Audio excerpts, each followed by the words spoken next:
You're knowing what you're wanting? It's a good thing, isn't it? Esther wants not to be in a tent. It's too late. Esther wants who's ever mowing out there to stop it. Julie, John, it's nice when you are standing in the middle of now and observing what's going on, that knowing what you don't want helps you to know what you do want, doesn't it? And when you know what you don't want, which causes you to know what you do want, you launch a meaningful rocket of desire about what you do want. You do. Now, it doesn't mean that this red hot minute, that what you do want is going to transform from what you don't want. That isn't the way it works, is it? Because we do not live in an environment of instant manifestation. But what does happen is that your desire does move in a vibrational form into what, if you've been listening to us for a while, you've heard us call the vortex of creation. And so here is this vibrational reality that is forming. You aware of that? You've heard us talking about the vortex, wrote a whole book about it. The idea of the vortex annoyed you because we continue to say to you that what you want is going into this vortex. And then you began saying things to us like, how do I get my money out of the vortex and into the bank? In other words, it's a little annoying to accept that there is this vibrational reality that you cannot yet see or hear or smell or taste or touch or spend or sleep with, because it hasn't manifested. You have not realized it in its what you want to call tangible form.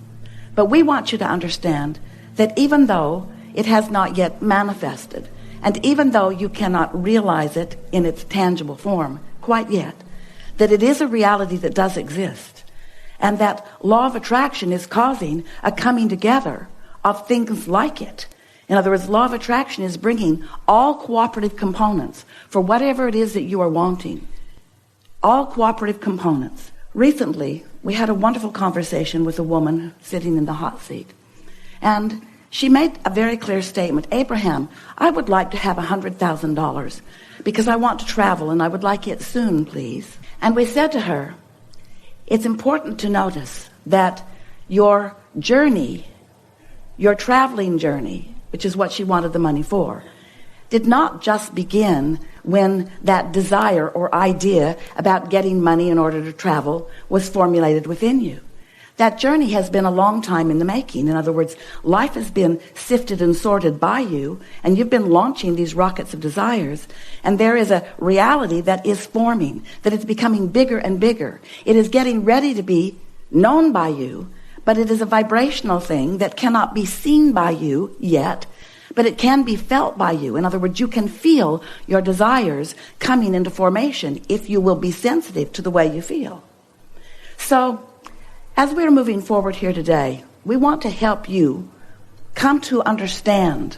Understand is such a wonderful word. We want you to have that basis, that law-based basis of understanding that helps you to know how it is that your desires, which are vibrationally based, how your vibrational desires become thoughts, and then how those thoughts become things. We want you to know unequivocally how your thoughts turn to things. We want you to know how it is that you create your own reality, how your thoughts turn to the manifested aspects of your life that you want to enjoy so much. We know for sure that you can be or do or have anything that you desire. We also know that there are many things that you believe that you desire that have not manifested yet. And we want you to leave this gathering understanding why things have been slow in coming, why some things you want have not come yet, or why some things that you do not want have come. We want you to understand the vibrational basis of your experience so that you can then have the absolute feeling of control of your own life experience. Because that is the only way that you will ever find that feeling of freedom that you so much are wanting. It feels so often that others are doing things to you, but that cannot be. You must be meeting them on a vibrational basis. You must be meeting them. Law of attraction does not put you together with things that you are not a vibrational match to. And the nice thing about that is that as you come together with things unwanted, and you say, I don't want to acknowledge that I'm a vibrational match to this thing that I do not want. The wonderful thing about that is that it helps you to process and sort and to define more clearly what it is that you do want. And it is our promise that as you live those things that you do not want, and you launch those stronger rockets of desires, further clarification every day, sending information to your vortex, literally to your inner being, to the source within you of what you now want in this leading edge experience that you are the creator of. As you are launching these rockets of desire and your vortex is growing, you will be the manifester of it. You just have to relax and feel good about who you are. You just have to trust that you are the creator of your own reality. But the more important thing that we want you to understand is not just that you are the creator of your own reality, but that the well-meaning part of you is dominating everything that is coming to you. We want you to understand that there are a lot of non-physical energies that are surrounding you and rooting for your vibrational tuning to the well-being that you so much want and deserve. There is nothing that will bring you sooner and hold you steadier to an understanding of the worthiness of your being than to identify what the vibrational essence that you've got going on is. And the way that you identify what the vibrational essence of what you've got going on is by the way you feel. Your emotions let you know that. Have you been listening to us for a while? Are you understanding that you create your own reality? Do you understand that there is a vibrational basis of you which is your point of attraction? And that changes as your mood changes? In other words, the mood you have, if you're ornery, or if you're worried, or if you're angry, or if you're joyful, if you're feeling appreciation, depending upon what emotion you are feeling, or what mood you're hanging around in, that mood is the clearest indicator of what your point of attraction is. And so, even though you've asked for all kinds of well-being, and you certainly deserve it, the mood or attitude that you are walking around with every day is your indicator of how much of that vortexual wonderfulness that you have gathered up, that is getting ready for you to be the receiver of. Your mood or attitude is your indicator of how well you are doing in the allowing of yourself to be the receiver of it. Some years ago, Jerry was wanting to write a book. He talked about it to Esther a lot. And the book was about turning thoughts to things. He wanted it to be more understood by more people, how it is that those thoughts do turn to things. And so we've been talking about that very thing for quite a long time. How it is that the vibration that you are harboring, the vibration that you've got going, which means the thoughts that you are thinking, which means the beliefs that you hold, because your beliefs are just thoughts that you continue to think. How those beliefs that you hold emanate a vibration that equals your point of attraction, which equals what comes into your experience, or better said, what you realize and allow to come into your experience. And so we want you to leave this gathering today with a very keen sense of how it is that you receive an idea. You know what that feels like when you get an idea of, oh, I want that, or I want to go over there. That strong idea that is so compelling that you cannot squash it at all. You know what we're talking about? Do you know what we're talking about? Ever felt like that? Well, if you've ever felt like that, what is happening in that moment is that a desire that you have been holding, a desire that is in your vortex, that has been ripe and ready for your receiving of, it's already been revealed to you. But the question is, are you in the vibrational place where you can receive it? When you get that idea, when that idea is strong and full within you, and you have that impulse of, oh, I have this idea, that is what that receptive mode feels like.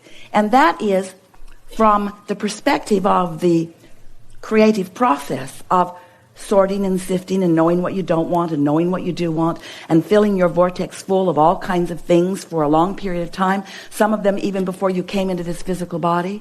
And that non-physical energy building and building and building and building, momentum coming stronger and stronger, because your inner being stands right there in the middle of that vibrational vortex, causing it to become bigger and bigger and bigger. And as it grows bigger and bigger and bigger, the only question is, where are you in your human personality in vibrational relationship with it? So here's all this desire, all these things that you have created, all of this magnificent abundance and all of this well-being, all of it there for you. The question is, where are you in vibrational relationship to it? What's your mood? What's your attitude? What are your chronic beliefs? So as you've been feeling better, as you've been more cheerful, as you've been meditating more, as you've been looking for positive aspects of this and that, as you've been holding yourself more substantially, more often, more chronically in that vibrational place of well-being, now you are more likely to be in that receptive mode where that idea occurs to you, and then as you follow those impulses, that's how your thoughts turn to things. It is law-based. It is deeper and more powerful than any scientific thing that you've got going on. This law of attraction is powerful and consistent, but you've got to figure out what your relationship with it is.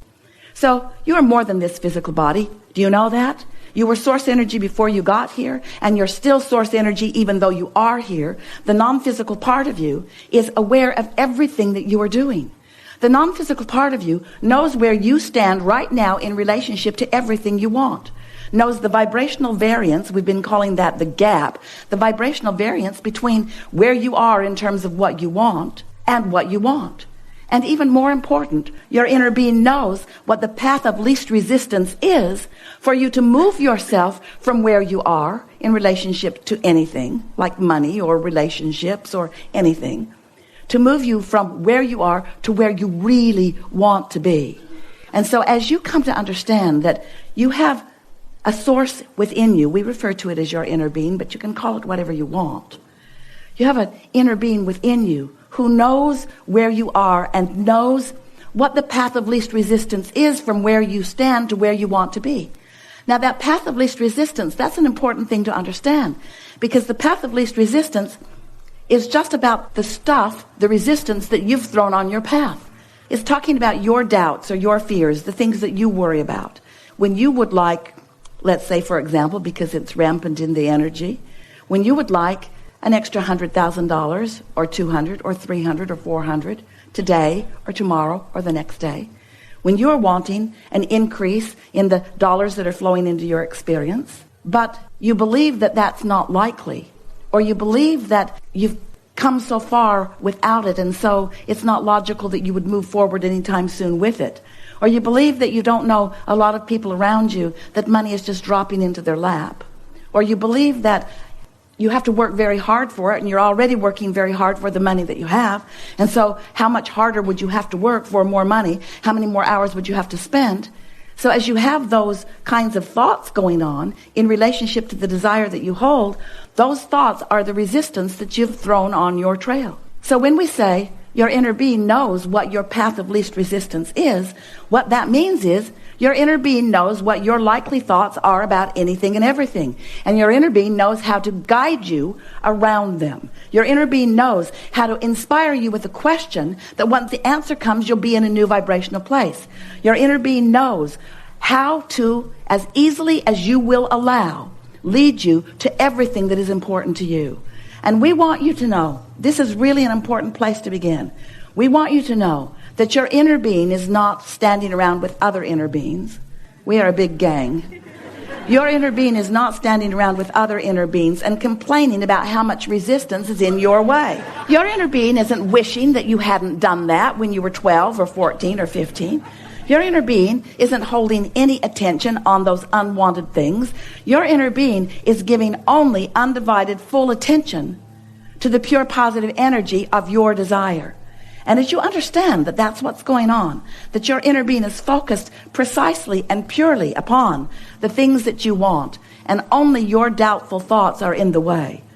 But even though you have doubtful thoughts, your inner being is still calling you over and around and under and through any doubtful thoughts that you have, so that those doubts can dissipate. And this is the thing that we wish most for you, that you could come to understand that you can be or do or have anything that you desire. You just have to take it one step at a time. You just have to allow yourself to feel as good as you can feel right now. When Esther arrived at the hotel last night, she'd been told ahead of time, her staff called her and warned her that this was the structure that you would be in. Needless to say, she was not very happy about it. It's not what they contracted for. It's not what they thought they were bringing you to. It's not the kind of environment that they want you to be sitting in. It isn't the place that Esther wanted to hold this meeting.